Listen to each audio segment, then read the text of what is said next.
sempre um prazer receber a deputada conosco. Como vai, senhora? Tudo bem, deputada? Obrigado por Oi, atender-nos assim no Vinícius. domingão. Adoro. Tudo bom, Vinícius? Oi, Fernando. Prazer estar com vocês de Tudo novo. bem, Vamos lá. Deputada, para a gente começar a nossa conversa, eu vou mostrar um vídeo rapidamente. E, Fernando, se você puder dar aqui no Zap um auxílio para a nossa companheira ali, o do MST, eu não sei se ela me disse agora que está com um probleminha, mas que é fácil de resolver. Se você puder dar uma olhadinha lá, enquanto eu converso aqui com a deputada nesse comecinho de segunda parte da live, eu vou colocar, viu, deputada, só um videozinho que está circulando nas redes sociais hoje. Vocês vão ver do que se trata, uma série de artistas que fizeram esse videozinho aqui, e aí a gente vai falar dele. Bom, informação não nasce em árvore, né? Cultura também não. Uma notícia de verdade, é sempre o resultado do trabalho de um jornalista. Um filme, uma música, é sempre o resultado de trabalho de artistas. Esse trabalho precisa ser acreditado e remunerado. Não faz sentido que as gigantes do mundo digital lucrem milhões com o trabalho de jornalistas e de artistas. O projeto de lei 2630, que será votado na terça-feira, dia 2 de maio, cria a Lei Brasileira de Liberdade, Responsabilidade e Transparência na Internet. Você que consome notícias, que escuta músicas, que assiste filmes nas plataformas digitais, tem o direito de saber quem produziu essas notícias, músicas e filmes. Os jornalistas e artistas que produziram as notícias, as músicas e os filmes têm o direito de ser remunerados pelo seu trabalho. As grandes empresas do mundo digital devem ter a obrigação de identificar a origem das notícias, das músicas e dos filmes que reproduzem e remunerar os seus criadores. O projeto de lei 2630 precisa ser aprovado para que o ambiente digital deixe de ser uma terra sem lei. Liberdade só existe com responsabilidade e transparência. Eu espero que o Congresso nos ouça e nos atenda. Obrigada. É isso aí, viu, deputada? Ele tem dividido um pouco as opiniões, né? Tem pessoas dentro da esquerda que têm criticado esse projeto. Queria colher a sua opinião aqui de cara, para depois a gente entrar nos outros assuntos pertinentes à live de hoje. Olha, Vinícius, que coisa boa que tu começa com essa pergunta e com essa mobilização dos artistas. Eu acho que as Big Techs, as grandes empresas que controlam todas as redes sociais, começaram uma ofensiva pesadíssima sobre o projeto. Nós estamos falando de grupos bilionários que controlam todos os algoritmos que chegam até nós, inclusive eles. Lamentavelmente, né, Vinícius, na ausência da lei, tem patrocinado conteúdos negativos e diminuído o algoritmo de conteúdos a favor do projeto. Tenho sentido na pele já, como deputada, e alcance das minhas redes sociais. Além de uma série de fake news que têm sido veiculadas para inviabilizar o PL 2630, relatado pelo deputado Orlando Silva, e que depois de 3 anos está pronto para ser votado na terça-feira. É claro que melhorou muito do que veio para o Senado, né, para a Câmara dos Deputados. Eu era líder quando foi aprovado no Senado, lá foi votado em 3 meses, e aqui no que diz respeito à responsabilização das plataformas, a responsabilidade solidária e ao mesmo tempo a garantia da liberdade de expressão, da preservação do usuário, está muito maduro e muito melhor o texto. Aliás, digo que essa lógica que norteia o texto de pegar os financiadores da indústria da mentira, né, de quem promove aquela fake news que é tão difícil da gente identificar e que, bom, custa vidas, né? Teve gente morta por uma fake news na Baixada Santista, teve fake news que interferiram no resultado eleitoral e até tu conseguir identificar é uma dificuldade. A lei é muito correta, né, e muito acertada nisso. O que me espanta ou chama atenção é que tem um grupo que tem feito uma propaganda deixando, de novo, para o controle das Big Techs o que remunerar ou não. Hoje, o conteúdo jornalístico não é remunerado no país com regras claras e transparência, e mesmo os direitos autorais que os artistas estão reivindicando e que também está na lei, né? O que acontece? Vocês do DCM é uma plataforma que produz jornalismo, uma empresa que produz jornalismo.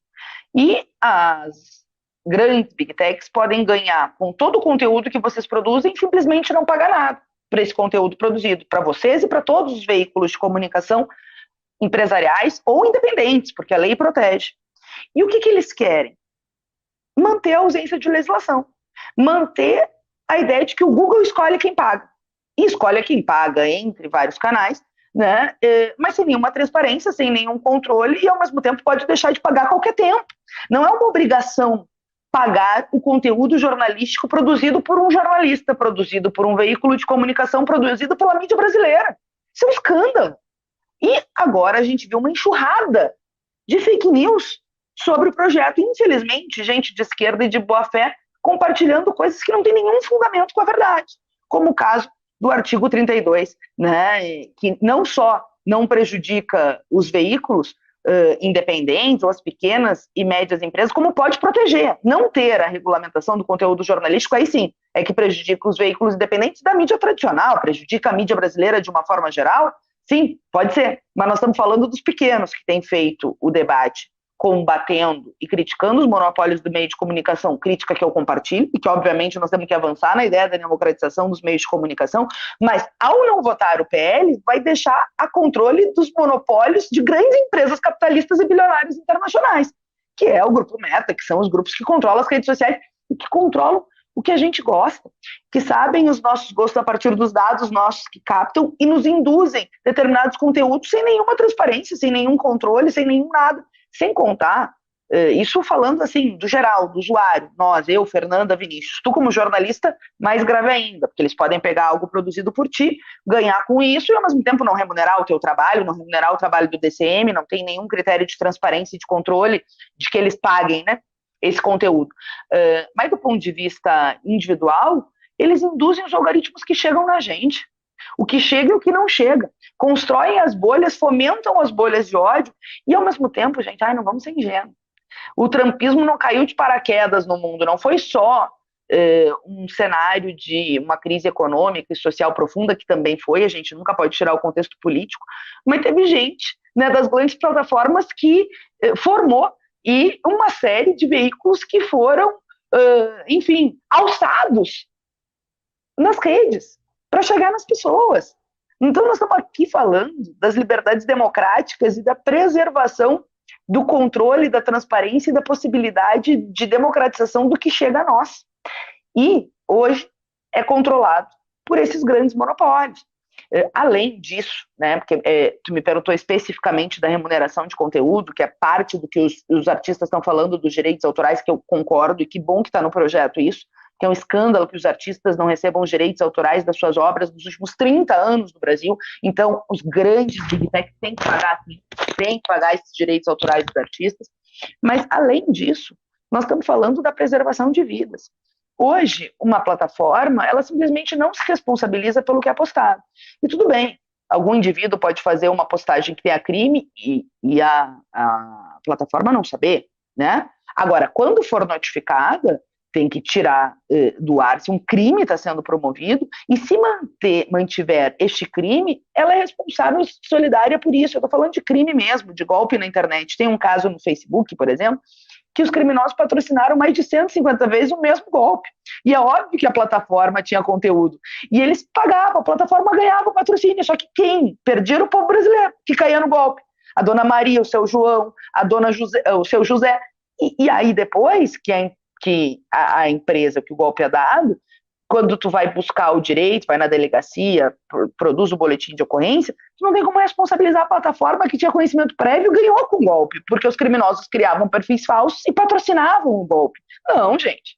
Aí não. Isso eu estou falando de um exemplo concreto que qualquer um de nós pode cair num golpe virtual. Se a gente pegar, por exemplo, o caso do Telegram, que é isso? Grupos neonazistas, um deles tinha tido a interação com um assassino que matou 4 crianças com uma machadinha. E eles se recusaram a dar os dados dos criminosos, que poderiam promover outros ataques em escolas. Mas como assim? Não é terra sem lei. Como assim o Telegram chega aqui e diz não vou dar e ponto? Não, tem que dar. Eu achei a decisão da justiça equivocada de cobrar só 1 milhão de multa. Poderia devolver o Telegram no ar, mas cobrando 50 milhões de multa diária. Nós estamos falando de grandes grupos bilionários, Vinícius. É que para mim e para ti, falar de 1 milhão de multa diária para todo mundo que está nos acompanhando, nossa, a pessoa não tem, né, esse patrimônio. É verdade. Nunca terá, né, no nosso caso, que somos trabalhadores, né, enfim. Mas, assim, para esses caras, 1 milhão é nada. Então tem que ser multa diária de 50 milhões, tudo bem voltar pro ar. Mas multa diária de 50 milhões para não ser... como é que a gente pode dizer... bom o crime. Para não compensar, né, deputada? Não compensa o que eles fazem, né? Pagar 1 milhão até que tá tudo bem para eles, né? Para quem tem uma renda de bilhões de reais, e eles começaram, então, agora uma ofensiva pesada, porque eles não querem ser responsabilizados, Vinícius. Responsabilizados solidariamente pelo golpe, responsabilizados por manter a indústria de ódio, de mentira, de fake news que custam vidas nas redes sociais. Eles não querem ser responsabilizados de ter que pagar o trabalho dos jornalistas e dos artistas brasileiros. Eles querem seguir numa ideia de terra sem lei para seguir ganhando lucros bilionários com o mercado do tamanho do Brasil e, ao mesmo tempo, não ter responsabilização. E nós vimos o que aconteceu, né, nessa ausência de legislação em 2018, ou o quê? O Bolsonaro ganhou só pela fraude eleitoral que tirou o Lula da eleição? Não tenho dúvida. Se o Lula tivesse concorrido... Claro, se o Lula tivesse concorrido, eu acho que ele não teria conseguido ganhar, mas talvez tivesse. Agora mesmo na eleição de 2022, o esquema de patrocínios, etc., que a extrema-direita fez e as mentiras sistemáticas que construíram com a ajuda de um gabinete do ódio que fomenta a mentira.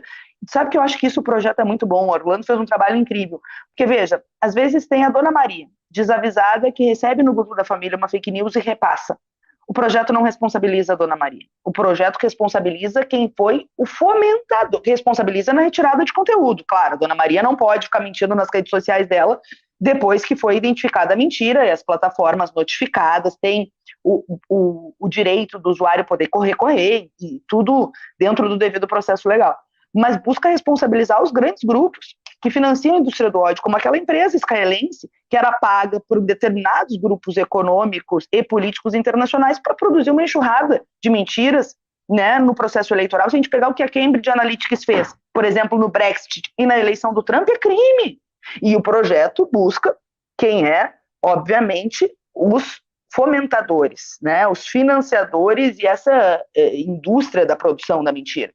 Isso é importante também, né, para os usuários saberem. Agora, o que não dá é para confundir crime com liberdade de expressão, e eu tenho certeza que quem está aqui nos ouvindo não compartilha dessa ideia. O que não dá é para não ver que quem está atacando o PL são as big techs e a extrema-direita brasileira. E nós não podemos cair nessa cantilena enfadonha de manter uma lógica de não ter transparência e as big techs pagarem quem quiserem. Hoje podem querer pagar um veículo aqui, amanhã outro, amanhã não pagam nenhum, e ao mesmo tempo não ter controle, e a ideia é de começar a remunerar o trabalho de quem produz jornalismo, de quem produz arte, como no caso dos artistas. O que não dá é para a gente não ver que é uma chance ímpar de avançar nessa legislação no Brasil. Nós não conseguimos avançar antes da eleição e nós vimos a falta que fez não ter uma legislação na eleição em 2022. Não dá para ir para 2024 sem uma legislação clara e esses caras seguirem, atuando de forma ilegal, sem transparência, mantendo o discurso de ódio, mantendo mentira nas redes sociais, que custa vida nas crianças da escola, custa a vida de quem é vítima das fake news, custa a liberdade democrática e a própria democracia brasileira. Chega! Muito bom, deputada. Muito obrigado aí pelas suas explicações, bastante veemência e clareza, né?